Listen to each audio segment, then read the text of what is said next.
ప్రభు యేసుక్రీస్తు నామమున అందరికీ శుభములు తెలుపుచు వాక్యం ధ్యానించుకుందాం. అపోస్తలుడైన పౌలు కొరింథీయులకు రాసిన మొదటి పత్రిక మొదటి అధ్యాయము 4వ వచనం నుండి 8 వచనాలు చదువుకుందాము. కొరింథీయులకు రాసిన మొదటి పత్రిక మొదటి అధ్యాయము 4వ వచనం నుండి. క్రీస్తు యేసునందు మీకు అనుగ్రహింపబడిన దేవుని కృపను చూచి మీ విషయమై నా దేవునికి ఎల్లప్పుడూ కృతజ్ఞతాస్తుతులు చెల్లించుచున్నాను. క్రీస్తును గూర్చిన సాక్ష్యము మీలో స్థిరపరచబడినందున ఆయన యందు మీరు ప్రతి విషయంలోనూ అనగా సమస్త ఉపదేశములోను సమస్త జ్ఞానములోను ఐశ్వర్యవంతులైతిరి. కనుక ఏ కృపావరమునందును లోపము లేక మీరు మన ప్రభు అయిన యేసుక్రీస్తు ప్రత్యక్షత కొరకు ఎదురు చూచుచున్నారు. మన ప్రభు అయిన యేసుక్రీస్తు దినమందు మీరు నిరపరాధులై ఉండునట్లు అంతము వరకు ఆయన మిమ్మును స్థిరపరచును. దేవునికి స్తోత్రం. అంతము వరకు మిమ్మల్ని స్థిరపరచును.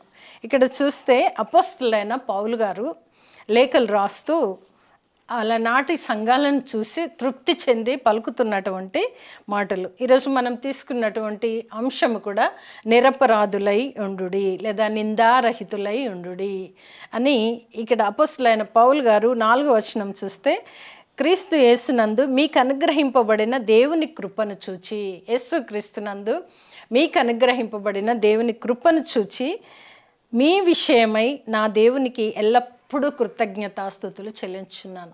అనగా భక్తుడు సేవకుడు లేఖలు వ్రాసి బలపరిచినటువంటి అపోస్తలుడైన పౌలు గారు అలనాటి సంఘాలను చూసి అక్కడ మాట్లాడుతున్నటువంటి మాటలు ఏమని అనంటే, మీ విషయమై దేవుడు మీ అందుంచిన కృప కొరకై మిమ్మల్ని చూసిన పరిస్థితులను బట్టి నా దేవునికి ఎల్లప్పుడూ కృతజ్ఞతాస్తుతులు చెల్లించుచున్నాను.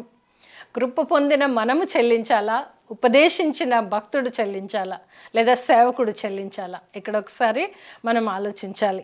అయితే అపోస్తలుడైన పౌలు గారైతే తన లేఖలు రాసి ఉపదేశించినవి అన్నీ కూడా చూసి సంఘాలకి చెప్తున్నటువంటి మాటలు ఏంటంటే, దేవుని కృపను చూచి మీ విషయమై నా దేవునికి ఎల్లప్పుడూ కృతజ్ఞతాస్తుతులు చెల్లించున్నాం. దేవుని కృపను పొందిన నీవు నేను ఎల్లప్పుడూ దేవునికి కృతజ్ఞులమై ఉండాలి, దేవునికి స్తుతులు చెల్లించే వారమై ఉండాలి. కానీ సేవకుడుగా అపోస్తలుడైన పౌలు గారు దేవునికి కృతజ్ఞతాస్తుతులు చెల్లించుచున్నారు. దేని గురించి అనంటే, మీలో స్థిరపరచబడినందున దేవుని గూర్చిన సాక్ష్యము ఎవరిలో? మనుషులలో. మీరులో సాక్ష్యమును స్థిరపరచబడినందున ఆయన యందు మీరు ప్రతి విషయములోనూ, దేవాతి దేవుని యందు మీరు ప్రతి విషయంలో స్థిరపరచబడినందున సమస్త ఉపదేశములోను సమస్త జ్ఞానములోను ఐశ్వర్యవంతులైతిరి. అంటే దైవ వాక్కును హృదయంలో భద్రపరుచుకుంటే ఇక్కడ ఐశ్వర్యవంతులంగా చూస్తున్నాం.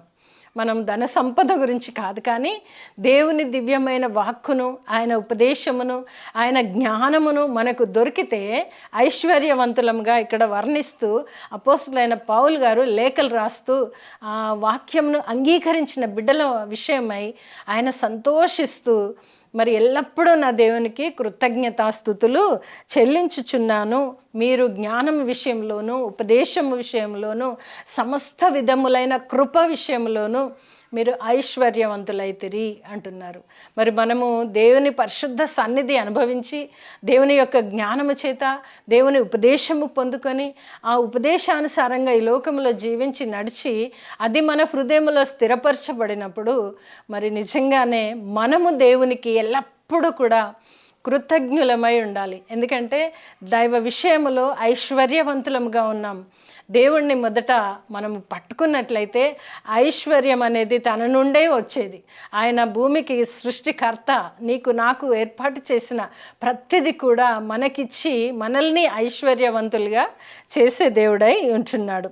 కనుక ఏ కృపావరమందును లోపము లేక మీరు మన ప్రభు అయిన యేసుక్రీస్తు ప్రత్యక్షత కొరకు ఎదురు చూస్తున్నారు. ఎదురు చూచే బిడ్డలకు మాత్రమే ఇది వర్తిస్తుంది, అందరికీ వర్తించకపోవచ్చు.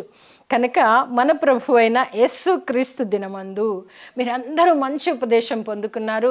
మీరందరూ చాలా చక్కగా దేవుని ఉపదేశాన్ని పొందుకొని స్థిరపరచబడినారు.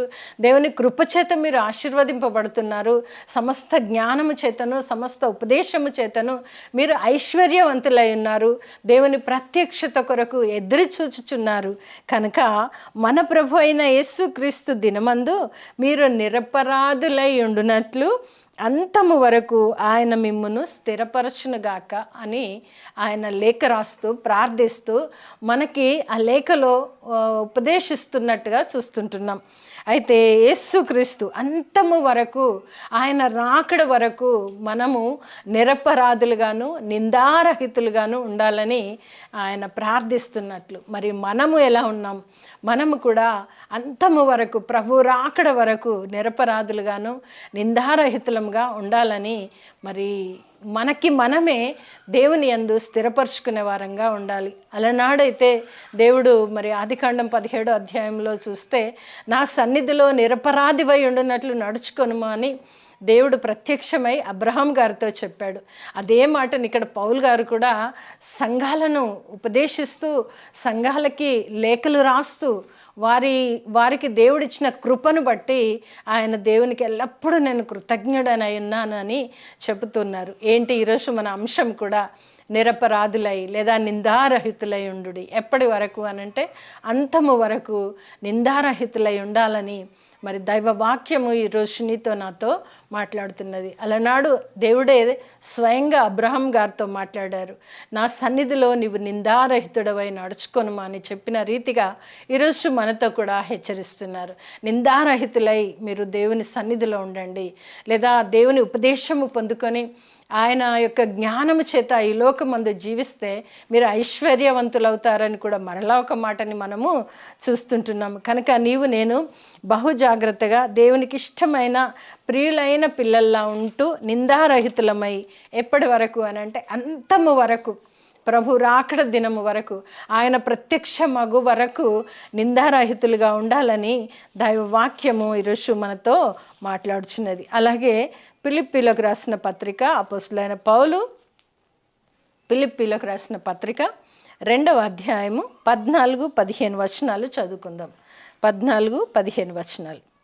మీరు మూర్ఖమైన వక్రజనము మధ్య నిరపరాధులను నిష్కలంకులను అనింజులునైన దేవుని కుమారులగునట్లు సనుగులను సంశయములను మాని సమస్త కార్యములను చేయుడి. ఇక్కడ మనం ఎక్కడుంటామో కూడా దేవుడికి తెలిసిన విషయం. ఎక్కడున్నాము, ఏ సమాజంలో ఉన్నాము, ఏ సంఘములో ఉన్నాము, ఎక్కడ జనముల మధ్య ఉన్నాము అనే విషయం దేవుడికి తెలుసు. అందుకే మరి పరిశుద్ధాత్మ ఆవేశం వలన ప్రేరేపింపబడి రాసినటువంటి ఈ లేఖలు ఏమని అంటున్నారంటే, మీరు మూర్ఖమైన వక్రజనము మధ్య నిందారహితులుగా ఉండుడి. ఎక్కడ ఉంటున్నామో తెలుసు, దేవాతి దేవుడికి తెలుసు సమస్తము. అనగా మనుషుల యొక్క మనస్తత్వము ఒక్కొక్కరిది ఒక్కొక్క రీతులుగా ఉంటుంది. కనుక మూర్ఖమైన వక్రజనము మధ్య మీరు ఉంటున్నారు, ఆ విషయం ఆయనకు తెలుసు. కనుక నిరపరాధులుగా ఉండుడి, నిరపరాధులుగా బహు జాగ్రత్తగా ఎక్కడ ఉంటున్నామో తెలుసు, ఎలా ఉండాలో కూడా దేవుడు చెప్తున్నాడు. ఎందుకంటే మనం కూడా అలా మారిపోకూడదు. దేవుని ప్రియబిడ్డలుగా మీరు జీవిస్తున్నారని అంటే దేవునికి తగినట్లుగా నడుచుకోండి. మూర్ఖ జనం మధ్య మీరు ఉంటున్నారు, అయినను మీరు ఎలా ఉండాలి? నిరపరాధులుగా నిందారహితులుగా ఉండుడి అని వాక్యము సెలవిస్తుంది. అంతేకాదు నిష్కలంకులను అనింద్యులునైన దేవుని కుమారులగునట్లు నిష్కలంకమైన మనసుతో మీరు ఉండాలి. మీరు ఉండేది వక్రజనము మధ్య, మూర్ఖమైన వక్రజనము మధ్య ఉంటున్నారు. అయినప్పటికీ కూడా నిందారహితులై ఉండుడి. నిష్కలంకులను అనింజులునైన దేవుని కుమారులగునట్లు సనుగులను సంశయములను మాని సమస్త కార్యములను చేయుడి. అనగా ఏదైతే ఉపదేశించబడిందో, ఏ జ్ఞానం చేతనైతే నడుచుకుంటున్నారో, దేవుని యొక్క పరిశుద్ధ వాక్కును హృదయంలో భద్రపరుచుకున్నారో, అలాగే మీరు మూర్ఖ జనము మధ్య ఉన్నా, వక్రజనము మధ్య ఉన్నా, ఎక్కడ ఉన్నప్పటికీ కూడా మీరు నిందారహితులుగా, నిరపరాధులుగా ఉండాలని దైవ వాక్కు హెచ్చరిస్తుంది. అపొస్తలుడైన పౌలు గారే లేఖలు రాస్తూ మనము ఉండేది ఎక్కడ కనుక జాగ్రత్తగా ఉండుడి అని హెచ్చరికలను కూడా మనకు ఇవ్వడం చూస్తుంటున్నాం. కనుక మనం చాలా జాగ్రత్తగా ఉంటూ ప్రభు రాకడ వరకు అనగా అంతము వరకు నిందారహితులుగా ఉండునట్లు మన గురించి మనము వ్యక్తిగతంగా ప్రభువుని పట్టుకొని ఆయనను ఆశ్రయించి ప్రార్థించి ఆయన నుండి పొందుకోవాల్సినటువంటి అవసరత ఉన్నట్లుగా మనం చూస్తుంటున్నాం. అలాగే పేతురు రాసిన 2వ పత్రిక 3వ అధ్యాయము, పేతురు రాసిన 2వ పత్రిక 3వ అధ్యాయము 14-15 వచనములు చదువుకుందాం. ప్రియులారా, వీటి కొరకు మీరు కనిపెట్టువారు కనుక శాంతము గలవారై ఆయన దృష్టికి నిష్కలంకులుగాను, మరలా మనకు హెచ్చరింపబడుతున్నాము, నిందారహితులుగాను కనబడినట్లు జాగ్రత్త పడుడి.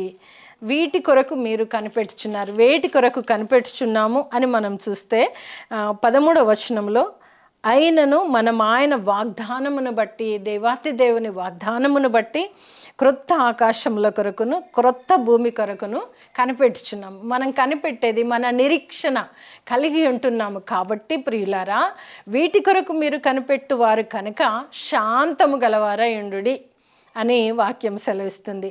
ఆయన దృష్టికి నిష్కలంకులుగా ఉండుడి. మనుషుల దృష్టికి ఎలా ఉన్నాను, దేవుని దృష్టికి మాత్రం ఎలా ఉండాలి అనంటే నిష్కలంకులుగాను నిందారహితులుగాను ఉండుడి. అంతము వరకు మీరు దేవుని కొరకు కనిపెట్టుడి. కనుక నిందారహితులుగా కనబడినట్లు జాగ్రత్తగా ఉండుడి. హెచ్చరికలు, సూచనలు, జాగ్రత్త అని మనకు మన పరిశుద్ధ లేఖనము చాలాసార్లు హెచ్చరిస్తుంది. దీంట్లో ప్రాముఖ్యంగా ఈరోజు తీసుకుంటున్నటువంటి అంశం కూడా నిందారహితులుగా ఉండుడి అని మనకు చెప్తున్నది. ఎందుకంటే మన ప్రభు యొక్క దీర్ఘశాంతము రక్షణార్థమైనదని ఎంచుకొనుడి. మనము దీర్ఘశాంతము కలిగి నిందారహితులమై ఉంటే ప్రభువు యొక్క దీర్ఘశాంతము రక్షణార్థమైనది, మనము రక్షణలోకి నడిపించినది కనుక నిందారహితులై ఉండుడి. అలాగున మన ప్రియ సహోదరుడైన పౌలు కూడా తనకు అనుగ్రహింపబడిన జ్ఞానము చొప్పున మీకు వ్రాసి ఉన్నాడు. ఇదంతా కూడా ఈరోజు చూసినవి అనగా కొరింథీ పత్రికలో చూసాము, పౌలు గారు రాశారు అంతము వరకు నిందారహితులై ఉండుడి అని. అలాగే ఫిలిప్పీ పత్రికలో కూడా చూస్తే పౌలు గారు రాసిన లేఖనే. ఇక్కడ దానిని ఎత్తిపట్టి మరలా పేతురు గారు రాస్తూ ఏమంటున్నారంటే, మీరు అంతము వరకు నిందారహితులుగా ఉండుడి. ఎందుకు అనంటే మన దేవుడు శాంతమూర్తి అయి ఉన్నాడు. నిష్కలంకమైన జీవితము మీరు జీవిస్తే నిందారహితంగా ఉంటారు అని వాక్యము సెలవిస్తుంది. అంతేకాకుండా ఏమంటున్నదంటే, శాంతం గలవారై ఆయన దృష్టికి నిష్కలంకులుగాను నిందారహితులుగాను ఉండుడి. పదే మనము హెచ్చరించబడుతున్నామంటే దేవుని ఉపదేశమును, దేవుని జ్ఞానమును తెలుసుకొని సకల ఐశ్వర్యము పొందుకుంటున్నాము. అనగా దేంట్లో ఐశ్వర్యం ఉంది అనంటే పరిశుద్ధ లేఖనంలోనే దేవుని ఉపదేశము పొందుకొని జ్ఞానము కలిగిన వారిగా నడిస్తే మనకు కావలసిన అనుదిన ఆహారం అని పరలోక ప్రార్థనలో చెప్తుంటాం. అలాగే భూలోకములో నివసింపదగిన దాన్ని అంతటిని కూడా సమకూర్చి ఐశ్వర్యవంతులను చేయనది కూడా దేవాతి దేవుడే. కనుక మీరు కొద్దిసేపు ఉంటే కాదు కానీ అంతము వరకు నిందారహితులై ఉండుడి. ప్రభు రాకడ వరకు కనిపెట్టుకొని నిందారహితులుగా ఉండుడి అని, జాగ్రత్త పడుడి అని కూడా మనకు హెచ్చరికలు. అందుకే పేతురు గారు రాస్తూ ఏమంటున్నారనంటే, మన సహోదరుడైన పౌలు కూడా తనకు అనుగ్రహింపబడిన జ్ఞానము చొప్పున, ఆయన జ్ఞానము చొప్పున ఉపదేశించాడు, లేఖలు రాశాడు, ఐశ్వర్యవంతుడుగానే ఉన్నాడు. కనుక ఆ ఐశ్వర్యాన్ని మీరు పొందుకోవాలంటే నిందారహితులుగా నిష్కలంకులుగా దేవుని ఎదుట ఆయన ప్రియమైన పిల్లలుగా ఉండుడి అని పేతురు భక్తుడు కూడా మరలా హెచ్చరిస్తూ మనకు రాసినటువంటి ఈ లేఖల్ని చదువుకొని విని విడిచిపెట్టకుండా నిందారహితంగా ప్రభు రాకడ వరకు అంతము వరకు నిందారహితులుగా ఉండే కృప మన ప్రభు అయిన యేసుక్రీస్తు ద్వారా మనందరికీ కలుగునుగాక. ఆమెన్.